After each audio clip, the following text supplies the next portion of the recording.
녹두는 이렇게 드셔야 당뇨가 예방되고 혈당이 쑥 떨어집니다. 한의학에서는 약으로 사용할 정도로 약효가 뛰어난 식재료가 녹두입니다. 우리 선조들은 이 약효를 잘 알고 일반 가정에서도 많이 사용했습니다. 이런 녹두가 만병의 근원인 고혈압과 당뇨에도 좋다는 사실 알고 계셨나요? 그런데 이렇게 좋다는 녹두도 잘 알고 드셔야 하는데요. 잘못 드시면 우리 몸에 독이 될 수도 있고 잘 드시면 보약이 될 수도 있습니다. 녹두는 어떻게 또 무엇과 먹어야 되고 주의할 점은 무엇인지 모두 알려드릴게요. 녹두에 약간 거친 식감을 싫어하시는 분들이 껍질을 까고 녹두 속 알맹이만 드시는데요. 녹두에 놀라운 영양 성분들이 거의 다 껍질에 있기 때문에 녹두 껍질은 반드시 함께 드셔야 합니다. 녹두에는 식이섬유가 풍부하고 소화를 돕는 효소가 많아 소화가 잘 안 되는 분들이 드시면 도움이 되는데요. 녹두에 풍부한 식이섬유가 장 운동을 활발하게 하고 소화를 돕는 효소가 장내의 유익균을 풍성하게 해줘 장 건강을 개선해 줄 수 있습니다. 우리 선조들은 기억력이 많이 약해진 환자에게 녹두죽을 먹여 몸을 회복시켜 주었는데요. 그만큼 몸이 약해진 환자들의 몸에도 흡수가 잘 될 만큼 녹두가 우리 몸에 좋다는 것이죠. 놀랍게도 녹두에는 마그네슘, 칼슘과 같은 미네랄 성분들도 풍부한데요. 이 풍부한 칼슘은 골다공증을 예방하고 뼈를 튼튼하게 하는 효과가 있습니다. 칼슘이 뼈를 이루는 주성분인 것은 잘 알고 계시죠? 마그네슘은 이런 필수 미네랄인 칼슘의 흡수를 도와주기 때문에 녹두가 뼈 건강에도 놀라운 효능을 발휘할 수 있는 것입니다. 그런데 녹두는 성질이 차기 때문에 몸이 찬 분들은 주의해서 드시는 게 좋은데요. 이 때문에 녹두의 껍질을 벗기고 드시는 분들이 있습니다. 하지만 마늘과 함께 드신다면 몸이 찬 분들도 조금 더 편안하게 녹두를 드실 수 있습니다. 마늘의 따뜻한 성질이 녹두의 찬 성질을 중화시켜주기 때문이죠. 이뿐만 아니라 마늘이 대표적인 항암식품인 사실은 알고 계시잖아요.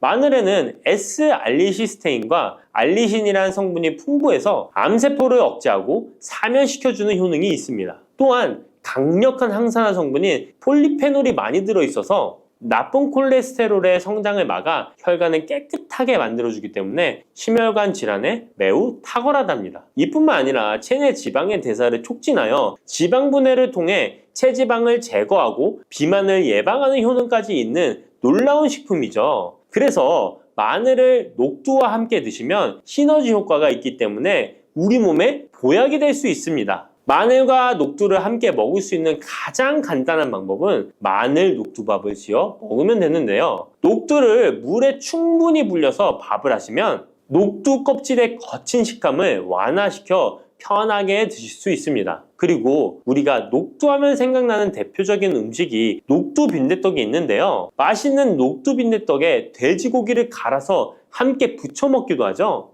이 방법은 영양학적으로도 탁월한 조합이 됩니다. 녹두에 부족한 필수 아미노산인 트립토판 같은 성분이 돼지고기에 풍부하게 들어있기 때문인데요. 트립토판이나 메티오닌 같은 필수 아미노산은 우리 몸에서 합성되지 않아 반드시 음식을 통해 섭취해야 합니다. 돼지고기가 이런 아미노산의 훌륭한 공급원이 될 수 있기 때문에 나이가 들면서 기력이 약해진 분들이 녹두와 돼지고기를 함께 드시게 되면 기력 회복에 좋은 효과를 보실 수 있습니다. 또한 돼지고기에는 단백질이 풍부하여 근육을 튼튼하게 하는데 도움을 주고 풍부한 비타민 B1은 피로 회복과 신경 안정에도 매우 효과적입니다. 철분도 풍부해 나이가 들며 부족해지는 철분 보충에도 효과를 볼 수 있고 필수 지방산인 리놀렌산이 많아 동맥경화와 고혈압 같은 성인병의 예방, 아연, 셀레늄, 비타민 B6 등의 영양소가 면역력을 강화하는 데에도 도움을 줍니다. 녹두는 또한 혈당을 낮춰주고 인슐린 감수성을 높여주는 효능이 있어서 당뇨 관리에도 너무 좋은 식품인데요. 풍부한 식이섬유는 소장에서 당의 흡수를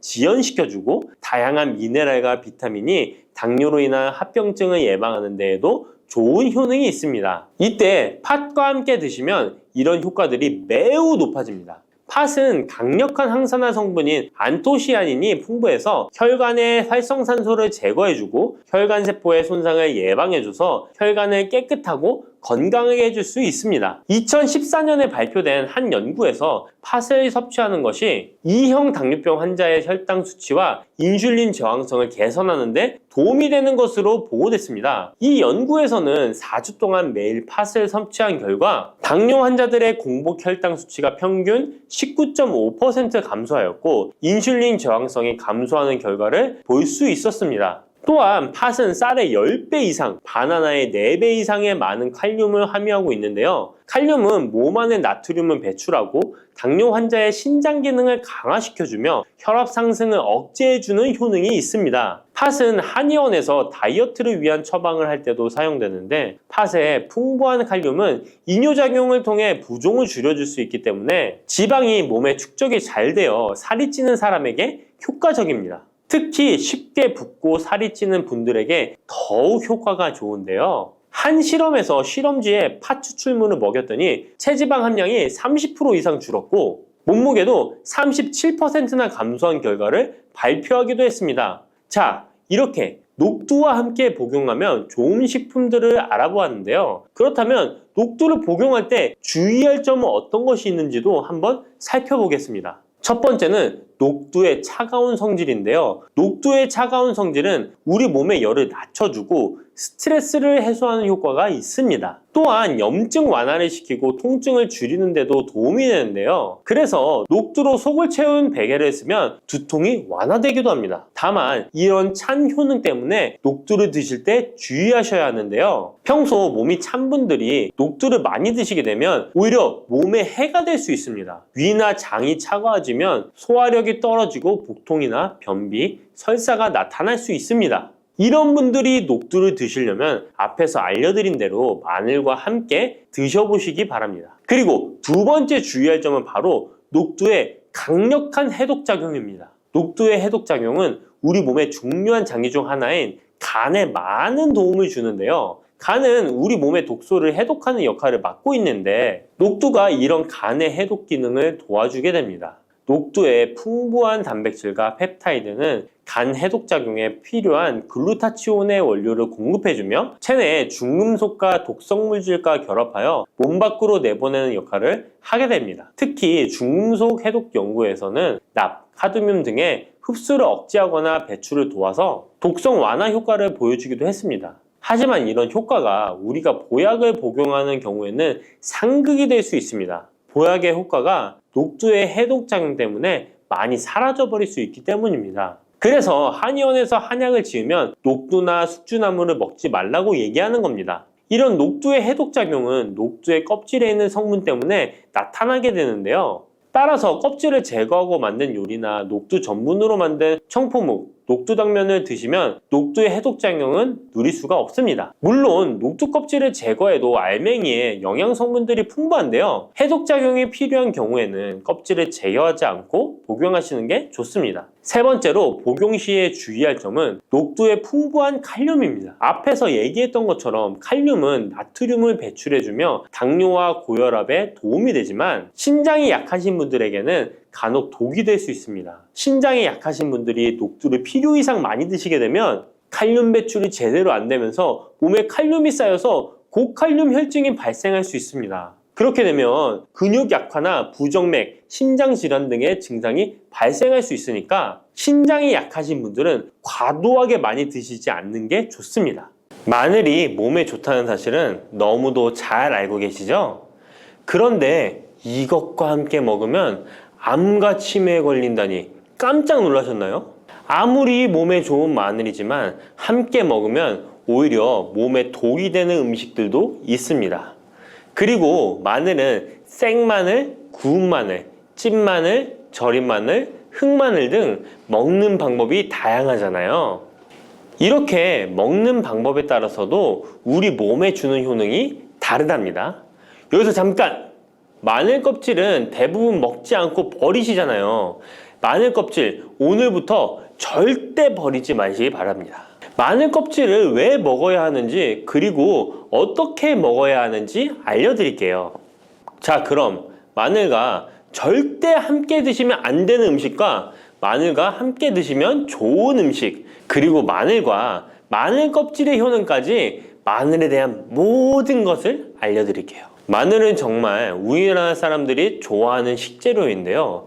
한국농촌경제연구원이 발표한 자료에 의하면 우리나라 1인당 1년 동안 마늘 소비량이 7kg인데요. 놀라지 마세요. 세계 평균이 0.8kg이랍니다. 우리나라 사람들이 마늘을 정말 많이 먹고 있죠. 마늘을 많이 먹는다는 것, 그만큼 건강한 식단을 먹고 있을 가능성이 높은 건 사실이지만 먹는 방법에 따라 오히려 독이 될 수도 있습니다. 여기서 마늘과 절대 함께 먹으면 안 되는 음식 첫 번째는 바로 빵입니다. 마늘빵 아시죠? 마늘이 발라져 있어 달콤 쌉싸름한 마늘 맛도 나고 향긋한 향도 좋아 즐겨 먹게 되는데요. 마늘이 있어서 몸에도 좋은 빵이라고 착각하고 즐겨 드실 수 있는데요. 마늘빵은 절대 드시면 안 됩니다. 왜냐하면 빵의 재료인 밀가루는 탄수화물이 주 성분인데요.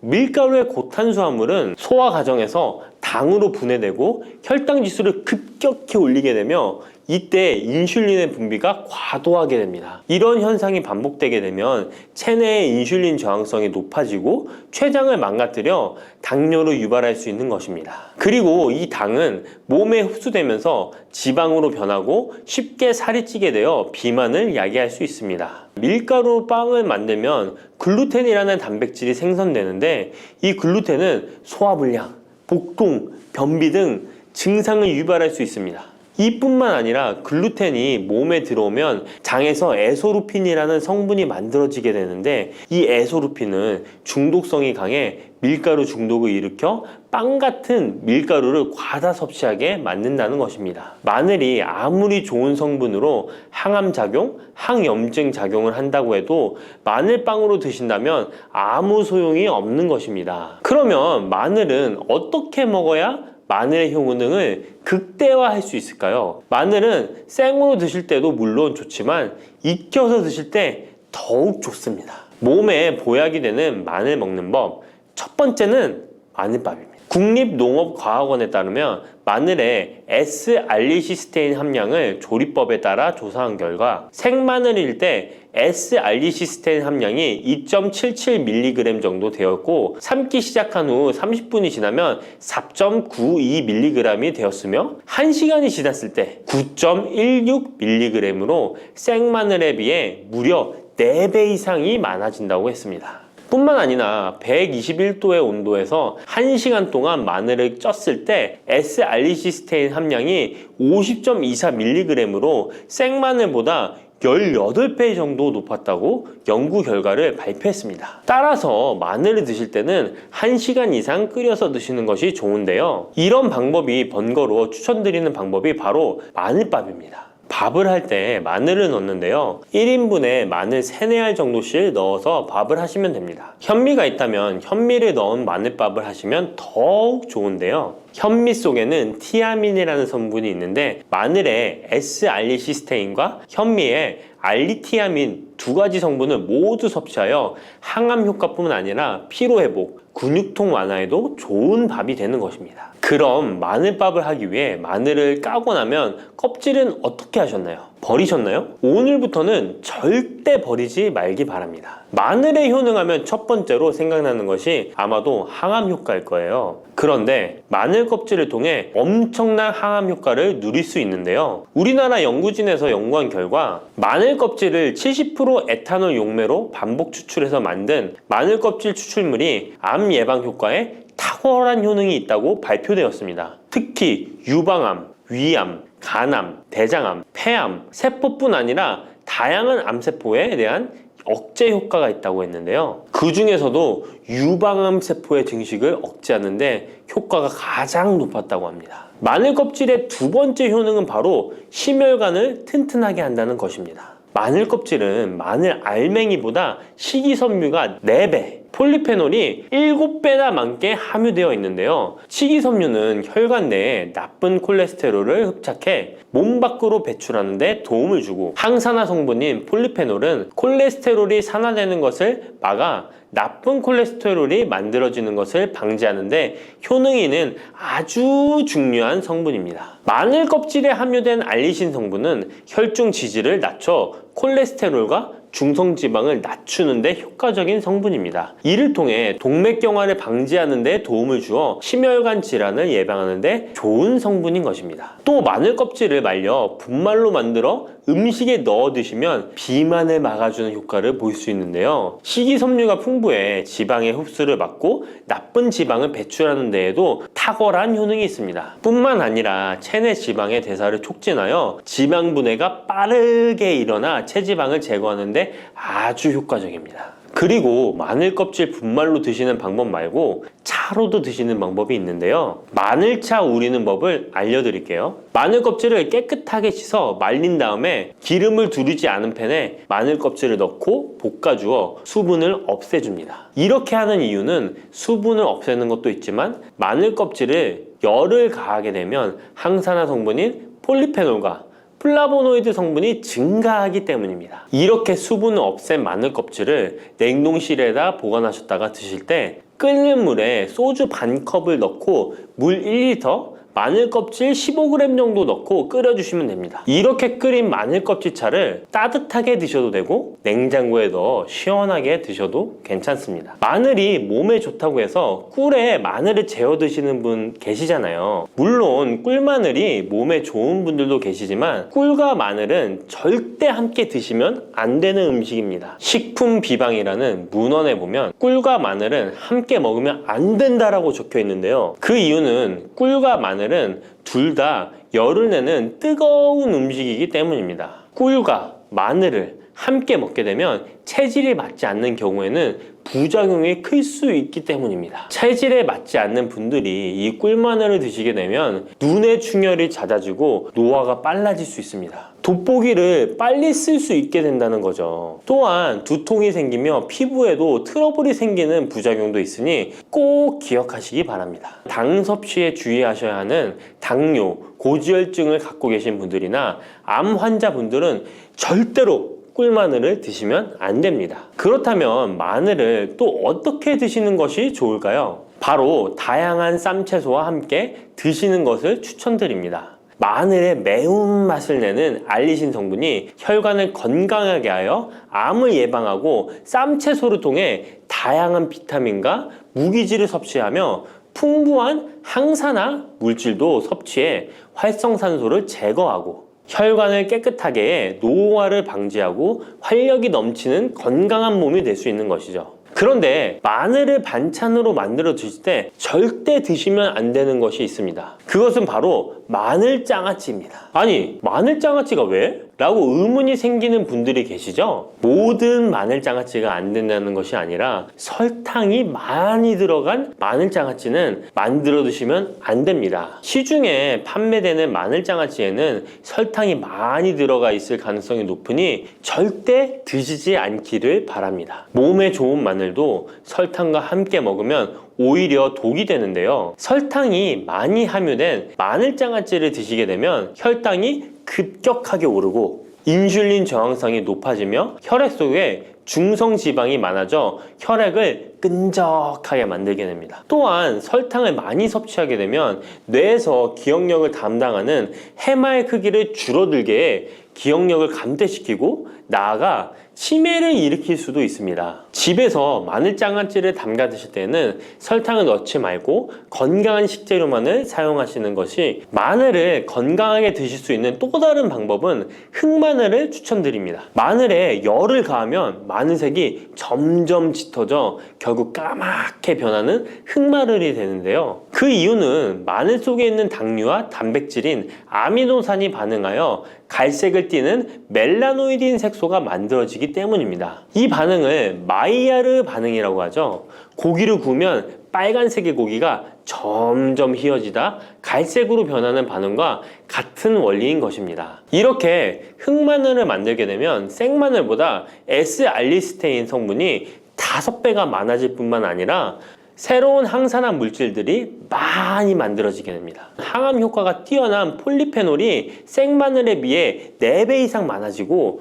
유액 분비를 촉진해 소화를 잘 되게 하는 효능도 있으니 잊지 마시고 흑마늘을 만들어 주시기 바랍니다. 마늘은 또 요리할 때 많이 사용하는 재료인데요. 마늘을 얇게 썰어 기름에 튀긴 마늘 튀김을 절대 드시면 안 됩니다. 기름에 마늘을 튀기면 마늘 향도 좋고 마늘의 매운맛은 없어지고 단맛은 좋아져 남녀노소 좋아하는 식재료가 되는데요. 뜨거운 기름에 튀긴 마늘은 우리 몸에 좋은 항산화, 항암 물질들을 파괴하고 몸에 안 좋은 탄수화물만 남은 음식이 됩니다. 마늘을 튀길 때 사용하는 기름은 오메가6 지방산이 많은 식용유를 사용하게 되는데요. 이런 기름을 많이 먹게 되면 몸 안에 지방산 불균형이 일어나 염증 수치가 높아질 수 있습니다. 튀긴 마늘을 섭취하게 되면 당 독소 또한 높아져 결국 우리 몸에 인슐린 저항성이 높아지는 악영향을 주는 것이죠. 만약 기름에 튀긴 마늘을 드시고 싶다면 한 가지 방법이 있는데요. 그것은 올리브유를 사용하시고 불을 오래 가열하지 말고 살짝만 가열하여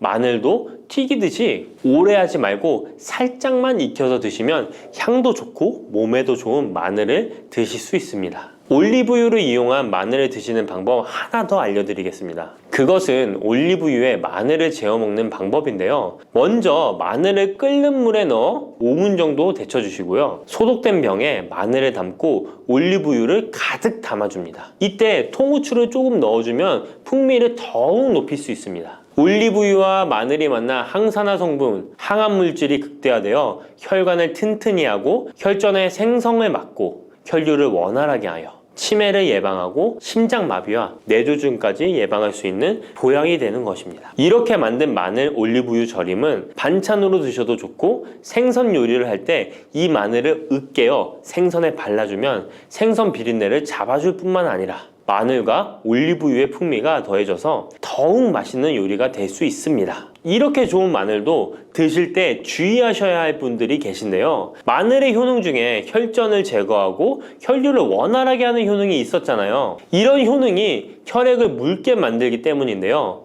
와파린, 아스피린 같은 혈전 용해제를 복용하시는 분들이 마늘을 많이 드시게 되면 상처가 났을 때 피가 잘 멈추지 않을 수 있으니 주의하시기 바랍니다. 평소 위염이나 위궤양이 있어서 위가 안 좋으신 분들은 마늘에 알리신 성분이 위 점막을 자극하여 증상이 악화될 수 있으니 주의하시기 바랍니다. 그리고 과민성 대장 증후군이 있는 분들도 마늘을 많이 드시게 되면 복통이 일어날 수 있으니 마늘은 조금만 드시길 바랍니다. 미역과 이것 함께 드시면 당뇨가 사라지고 치매가 예방됩니다. 평소 무심코한 이 행동 때문에 암과 치매에 걸릴 수 있습니다. 미역에는 풍부한 영양 성분이 있어 당뇨 예방, 골다공증, 심혈관 질환 예방, 암 예방 등 다양한 효능을 갖고 있기도 하죠. 그렇다면 미역은 어떻게 먹어야 암과 치매에 안 걸리고 우리 몸을 건강하게 만드는 보약이 될 수 있을까요?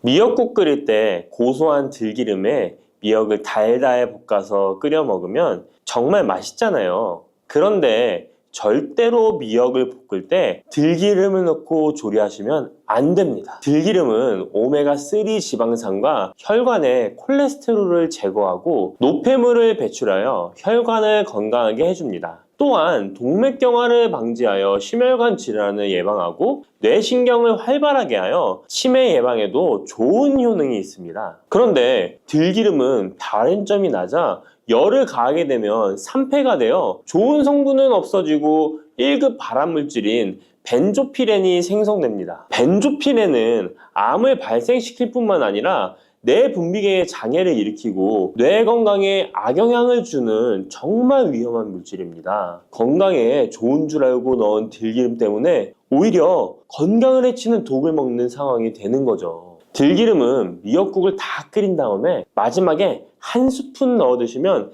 들기름의 효능과 고소한 맛을 온전히 누릴 수 있습니다. 미역과 함께 드시면 절대 안 되는 두 번째 음식은 바로 대파입니다. 다른 국이나 찌개를 끓일 때는 파를 꼭 넣는데 유독 미역국을 끓일 때는 왜 파를 넣지 않는 걸까요? 그 이유는 미역과 대파 둘 다 알긴산이라는 성분이 있는데 이 알긴산은 미끌거리는 식감이 있습니다. 함께 드시게 되면 식감이 나빠지는 이유도 있지만 식감보다도 더 중요한 이유가 있습니다. 대파에는 인과 유황 성분이 있는데요. 미역과 대파를 함께 드시게 되면 대파 안에 인과 유황 성분 때문에 미역에 함유된 칼슘의 흡수를 방해받게 됩니다. 미역에는 칼슘이 엄청나게 많이 들어있는데요. 미역에 함유된 칼슘의 함량은 100g당 960mg이고요. 우유에 함유된 칼슘의 함량은 100g당 105mg입니다. 우유보다 9배 정도나 더 많다는 것이죠. 성인 기준 하루 칼슘의 권장 섭취량이 600mg에서 700mg 정도인데요. 미역국을 한 그릇만 드셔도 충분히 섭취하실 수 있는 양입니다. 우유를 소화 못 시키는 분들이 칼슘을 섭취하기 위해서는 미역이 정말 좋은 식품이 되는 거죠. 이렇게 많은 칼슘은 우리 몸의 뼈를 튼튼하게 해주고 골다공증 예방에 도움을 주는데요. 이 골다공증 예방은 50대 이후의 여성분들에게는 정말 중요한 효능입니다. 골다공증으로 인해 골반뼈가 골절이 될 경우에 65세 이상은 30%가 1년 내에 사망하고 80세 이상은 50%가 2개월 내에 사망을 할 수 있다는 통계가 있습니다. 나이가 들어갈수록 미역을 충분히 섭취하시는 것을 추천드립니다. 이런 칼슘 보충제에 정말 중요한 미역을 대파와 함께 드신다면 칼슘 흡수가 제대로 되지 않는 것이죠. 미역에 미끌미끌한 성분이 알긴산이라고 했잖아요. 이 알긴산도 우리 몸에 정말 중요한 역할을 해줍니다. 바로 알긴산은 다른 물질을 흡착하는 성질이 있어 혈관 내에 나쁜 콜레스테롤을 흡착하여 배출을 도와줍니다. 이렇게 되면 동맥경화를 예방할 수 있고 혈액순환을 원활하게 하며 심혈관 질환을 예방하는 데 도움을 줄 수 있습니다. 미역이 피를 맑게 한다고 하잖아요. 바로 이 알긴산의 효능 때문에 혈관이 깨끗해지기 때문입니다. 또한 알긴산은 장 운동을 촉진하고 배변 활동을 원활하게 하여 변비 예방에 도움을 줍니다. 이는 미역의 풍부한 식이섬유와 함께 장 건강에 도움을 주는 거죠. 미역에 함유된 풍부한 식이섬유는 당뇨 예방에 탁월한 효능을 발휘하는데요. 국립보건원에서 장년층 7,400명을 대상으로 추적 조사를 해봤는데 해조류를 전혀 먹지 않는 사람과 매일 미역국 반 그릇 이상의 해조류를 섭취한 사람의 당뇨병 발생 위험도를 조사했는데 하루에 미역국 반 그릇 이상 먹는 사람이 해조류를 전혀 먹지 않는 사람에 비해 당뇨병 발생 위험도가 20%가 낮았습니다. 미역의 풍부한 식이섬유는 급격히 오르는 혈당을 막아주는데요. 식이섬유가 소화의 속도를 늦춰주고 인슐린의 분비를 조절해주기 때문입니다. 식이섬유는 포만감을 높여주고 칼로리가 낮아 식사량을 조절하는 데 도움을 주고 체내에 노폐물과 독소를 배출하여 체중을 감량하는 데도 도움을 주어 다이어트 식품으로도 많이 활용되고 있습니다. 미역국은 또 아이를 출산한 산모들이 반드시 먹는 음식인데요. 미역의 풍부한 요오드는 출산 후 늘어난 자궁을 수축시켜주는 데 도움을 주며 모유가 잘 나오도록 도와줍니다. 또한 요오드는 피를 멎게 하여 상처를 빨리 아물게 하는 역할도 해줍니다. 칼슘과 철분이 풍부하여 출산 후에 흥분된 신경을 안정시켜주고 혈액의 생성을 도와 산모의 빈혈 예방에 도움을 주게 됩니다.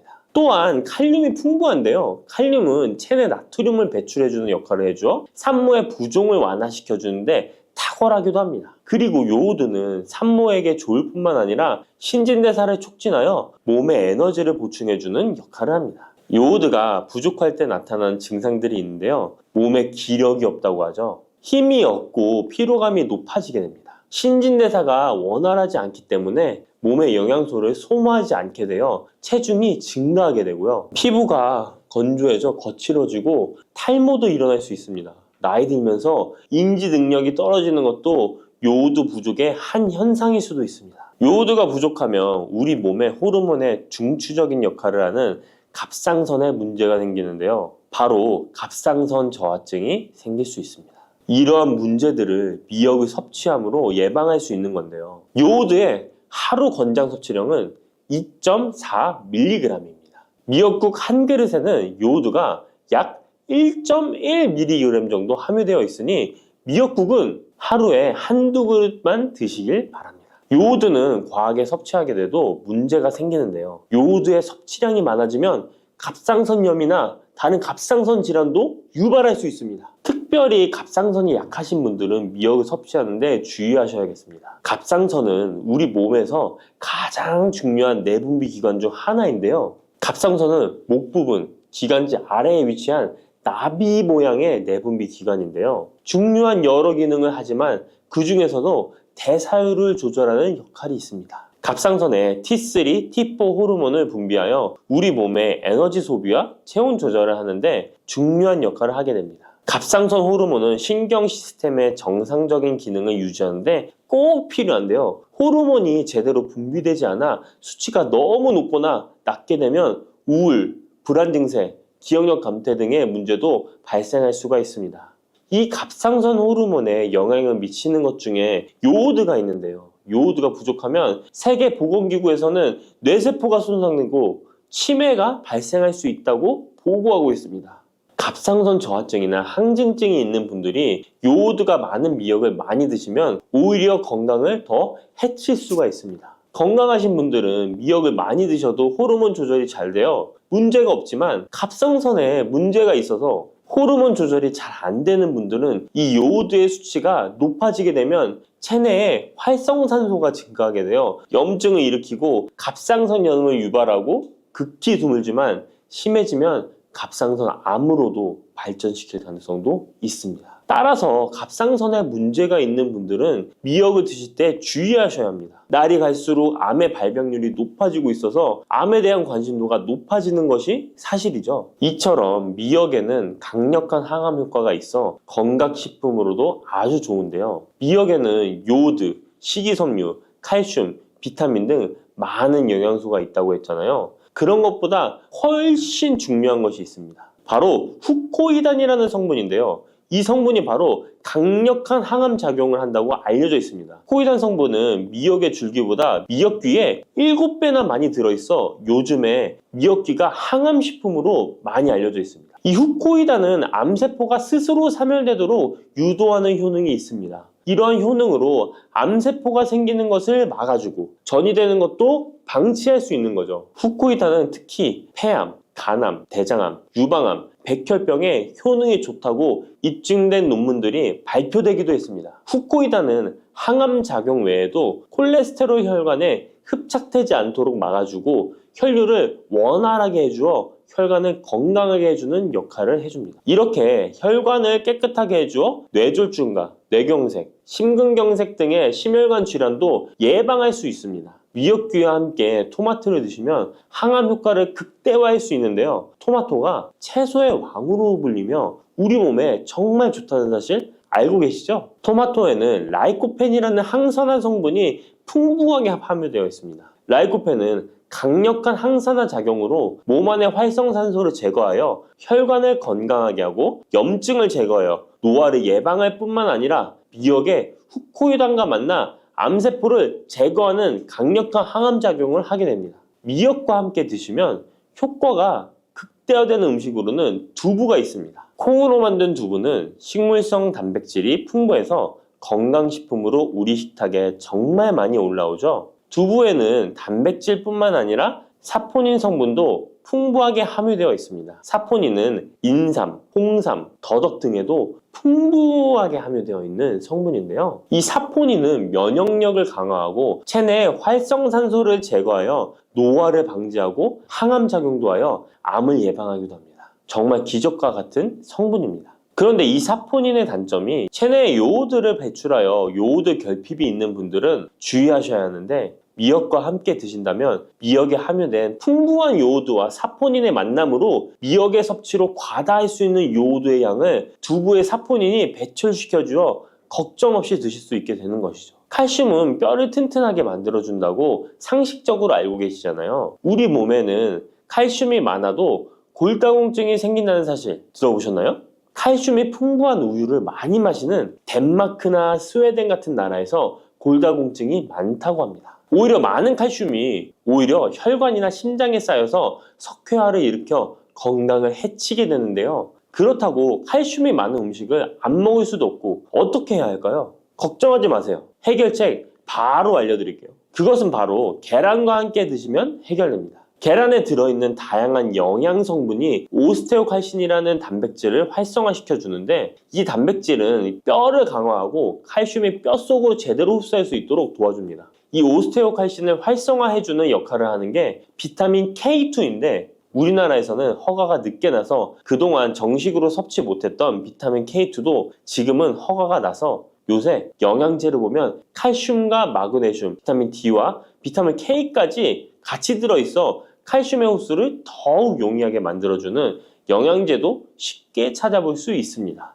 그런데 이렇게 칼슘을 아무리 많이 섭취해도 흡수가 안 돼 그대로 혈관에 남게 되면 쌓이고 쌓여서 석회화를 유발시킬 수 있겠죠? 이처럼 미역과 계란을 함께 섭취하면 칼슘의 흡수를 도울 뿐 아니라 우리 몸의 pH 균형을 잡아주는 데도 중요한 역할을 해줍니다. 미역은 알칼리성 식품이고 계란은 산성 식품으로 같이 섭취하면 약알칼리성 상태로 유지시켜줍니다. 게다가 소화에도 좋고 미역은 단백질과 잘 어울리니 계란과 함께 먹으면 소화도 잘 되고 우리 몸의 흡수도 잘 된답니다. 여러분, 달콤 쌉쌀한 계피 좋아하시나요? 저는 향긋한 수정과도 좋아하고 계피가루를 얹은 라떼도 매우 좋아하는데요. 계피는 단순히 향긋한 맛을 주는 향신료 이상의 효능을 가지고 있다는 것 알고 계신가요? 우리가 몰랐던 계피의 효능, 함께 먹으면 좋은 음식들, 그리고 주의할 점까지 자세히 알려드릴게요. 첫 번째 계피의 효능은 바로 암 예방 효과입니다. 계피는 항산화 성분이 풍부한 음식인 거 아시나요? 우리나라뿐만 아니라 전 세계적으로 계피는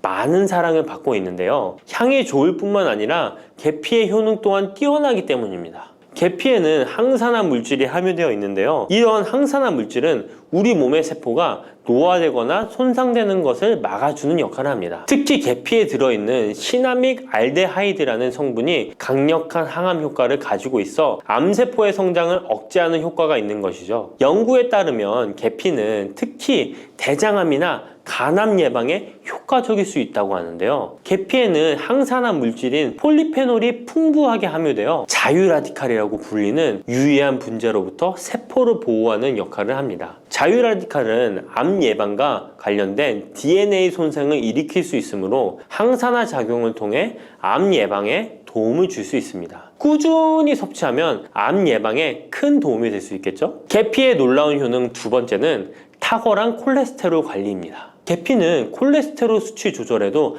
아주 유익한 식품인데요. 계피에 포함된 식이섬유와 폴리페놀 성분이 이와 같은 효능을 나타내는데, 이 성분들이 혈관을 깨끗하게 유지하는데 중요한 역할을 한다고 합니다. 여러 연구에 따르면 계피에 포함된 성분들이 혈중 나쁜 콜레스테롤 LDL을 감소시키고 좋은 콜레스테롤 HDL을 증가시키는데 도움을 주고 있다고 합니다. 이는 계피에 함유된 특정 화합물이 콜레스테롤의 흡수를 억제하고 간에서 콜레스테롤의 생성을 감소시키는 작용을 할 수 있다는 것을 의미합니다. 계피는 체내에서 지방의 축적을 막고 혈관의 건강을 유지하는 데도 중요한 역할을 한다고 알려져 있죠. 고지혈증이나 고콜레스테롤 혈증은 심혈관 질환을 일으킬 수 있는 중요한 위험 요소로 알려져 있는데요. 계피는 이런 위험 요소를 관리하는 데 도움을 줄 수 있답니다. 따라서 계피를 적당히 섭취하면 콜레스테롤을 관리하는 데 유익하다고 할 수 있습니다. 심혈관 질환이 걱정되시는 분들에게는 정말 좋은 식품이죠. 세 번째, 계피의 아주 놀라운 효능은 바로 당뇨병 예방입니다. 당뇨병은 많은 분들이 고통받고 있는 질병이죠. 주위에 당뇨병 때문에 혈당 관리하시는 분들 자주 볼 수 있는데요. 그런데 계피가 당뇨병 관리에 큰 도움이 된다고 하니 놀랍지 않나요? 계피에 함유된 크로모라는 성분이 인슐린 민감성을 높여주어 혈당 수치를 안정시키는데 도움을 줄 수 있다고 하는데요. 연구에 따르면 계피를 꾸준히 섭취한 사람들은 식후 혈당이 급격하게 상승하는 것을 막을 수 있다고 합니다. 또한 계피에 포함된 시네믹 알데하이드 성분이 인슐린 민감도를 높여주고 혈당 수치를 안정시키는데 도움을 준다고 알려져 있죠. 이 성분이 인슐린이 더 잘 작용하도록 돕기 때문에 혈당을 효과적으로 조절하는데 도움을 주는 역할을 할 수 있습니다. 우리나라보다 더 계피를 좋아하는 인도에서 계피 섭취와 대사증후군에 관련한 실험이 진행되었는데요. 인도 델리 학교에서 진행한 실험 연구에 따르면 대사증후군이 있는 116명을 두 그룹으로 나눈 뒤 16주간 한 그룹은 계피 추출물을 섭취하고 다른 한 그룹은 계피가루가 들어있다고 속인 가짜 약을 섭취하게 했는데요. 16주 뒤 확인했더니 계피 추출물을 먹은 그룹은 가짜 약을 먹은 그룹에 비해 대사증후군에 악영향을 주는 체중, 혈당, 콜레스테롤 등의 수치가 개선되었다고 합니다. 참으로 놀랍죠. 물론 계피를 꾸준히 섭취하는 것만으로도 당뇨병을 완전히 예방할 수 있는 것은 아니지만 식이요법에 포함시킬 수 있는 좋은 재료라는 점은 분명합니다. 네 번째,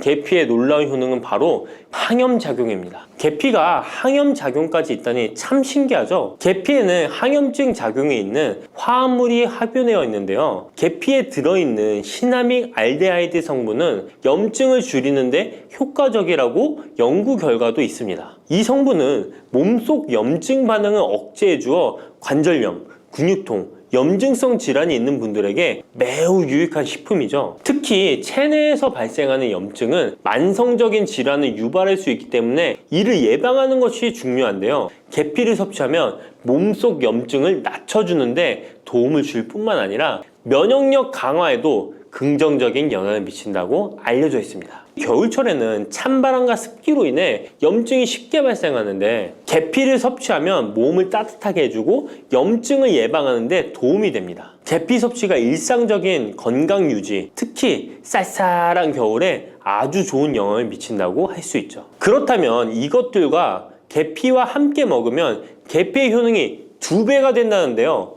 계피와 함께 먹으면 더 좋은 음식은 무엇일까요? 바로 알려드릴게요. 계피와 함께 먹으면 좋은 음식, 첫 번째는 요거트입니다. 계피를 요거트와 함께 먹으면 정말 맛있고 건강에도 좋다는 거 아시는 분 있나요? 혹시 그릭 요거트나 프로바이오틱스 같은 단어들 들어보셨죠? 요거트에는 단백질, 칼슘, 프로바이오틱스 등의 영양소가 풍부하게 함유되어 있는데요. 요거트는 발효식품으로 몸에 좋은 프로바이오틱스가 풍부해서 장 건강에 도움을 주는데 계피와 요거트를 함께 섭취하면 서로 시너지 효과를 낼 수 있습니다. 그리고 계피의 항염작용과 혈당 안정 효과가 더해져서 건강을 더욱 향상시킬 수 있죠. 요거트에 계피를 넣으면 소화 기능을 개선하고 특히 요거트에 계피를 넣으면 체내 지방을 태우는데 도움이 되는 효과가 있어 요거트와 계피를 함께 섭취하면 소화를 돋고 체중 관리에도 매우 좋습니다. 그게 다가 아니죠. 계피의 매콤달콤한 향이 요거트와 잘 어울려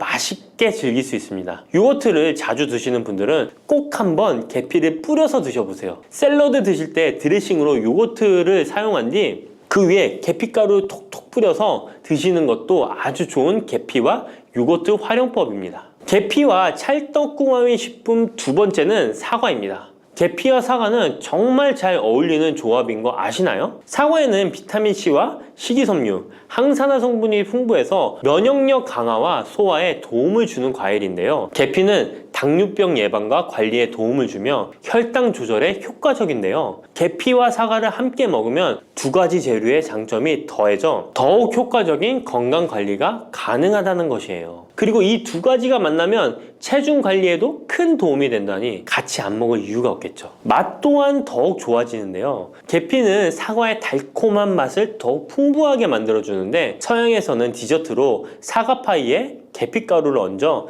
향긋하게 즐기는 게 유명하죠. 같이 섭취할 때는 사과에 계피를 뿌려서 간단히 먹거나 사과를 얇게 썰어 계피를 뿌려 먹으면 더욱 맛있고 건강한 간식이 될 수 있다는 것 기억해 주세요. 세 번째, 계피와 먹으면 좋은 음식은 바로 커피입니다. 계피와 커피는 정말 좋은 궁합을 자랑한다는 거 아셨나요? 커피는 카페인 덕분에 활력을 주는 음료인데요. 커피의 쓴맛이 사람마다 호불호가 갈릴 수 있습니다. 그런데 계피를 커피에 넣으면 그 쓴맛이 부드럽게 변화하면서 더 풍부하고 깊은 맛을 느낄 수 있는데요. 계피가 커피의 쓴맛을 부드럽게 감싸주기 때문에 커피를 마시는 동안에 입안에 더 부드러운 느낌을 주게 되는 것이죠. 계피는 항염증 효과와 항산화 효과가 뛰어나서 커피와 함께 마시면 건강 효과도 한층 더 올라가는데요. 커피 자체에도 많은 항산화 물질이 포함되어 있는데 계피 역시 강력한 항산화 성분을 가지고 있기 때문에 둘을 합쳐 마시면 체내 염증을 줄여주고 세포를 보호하는 효과를 볼 수 있는 것이에요. 계피와 커피를 함께 마실 때 또 다른 장점이 있는데요. 그건 바로 혈당 조절에 있습니다. 커피는 그 자체로 혈당을 빠르게 올리는 경향이 있는데요. 계피가 이 과정을 완화시켜주면서 커피를 드실 때 혈당이 급격하게 상승하는 것을 방지할 수 있습니다. 그래서 당뇨가 있으신 분들께도 이 두 음료의 조합은 매우 추천드립니다. 그렇다면 계피와 커피는 어떻게 함께 먹는 게 좋을까요? 계피와 커피를 함께 즐기기 위한 가장 간단한 방법은 계피가루를 커피에 넣는 것인데요. 커피가 다 내려준 후 4분의 1티스푼의 계피가루를 넣고 잘 저어주면 계피의 향이 커피와 자연스럽게 어우러져 향긋한 커피 한 잔을 만들 수 있습니다. 계피를 너무 많이 넣으면 커피의 맛이 너무 강해질 수 있으니 적당량을 넣어주는 것 잊지 마세요. 또한 계피 스틱을 사용해 커피를 우려내는 방법도 있는데요. 커피를 내린 후에 계피 스틱을 커피에 넣고 몇 분간 우려내면 계피의 향이 은은하게 배어들어 훨씬 더 맛있고 건강한 커피를 즐길 수 있습니다. 계피 스틱을 사용하면 시각적으로도 멋진 효과를 줄 수 있기 때문에 커피를 더욱 고급스럽고 멋스럽게 즐기고 싶다면 계피와 커피 꼭 한번 같이 우려보세요. 계피와 찰떡궁합 꿀조합을 알려드렸다면 이번에는 계피와 함께 먹으면 몸에 해가 되는 음식이 있다는 것을 알고 계신가요? 그것은 바로 귤이나 자몽, 레몬 같은 시트러스 계열의 과일인데요. 계피와 시트러스 계열 과일을 함께 먹으면 안 되는 이유 바로 알려드릴게요. 많은 분들이 시트러스 계열 과일, 예를 들어 오렌지나 레몬을 좋아하시는데요. 이 과일들은 비타민C가 풍부하고 상큼한 맛이 참 일품이죠. 하지만 계피와 시트러스 과일을 함께 먹을 때는 주의가 필요한데요. 계피의 주요 성분 중 하나인 시나몰은 계피가 가진 가장 독특한 향을 만들어내는 성분. 계피의 주요 성분 중 하나인 시나몰은 계피가 가진 독특한 향을 만들어내는 성분인데 이 시나몰이 시트러스 계열 과일의 산성 성분과 결합하면 위에서 소화가 잘 되지 않거나 불편한 증상을 유발할 수 있습니다. 특히 속쓰림이나 위경련이 일어날 수 있는데요. 이는 계피와 시트러스 과일이 소화효소의 분비를 방해하고 서로 반응하면서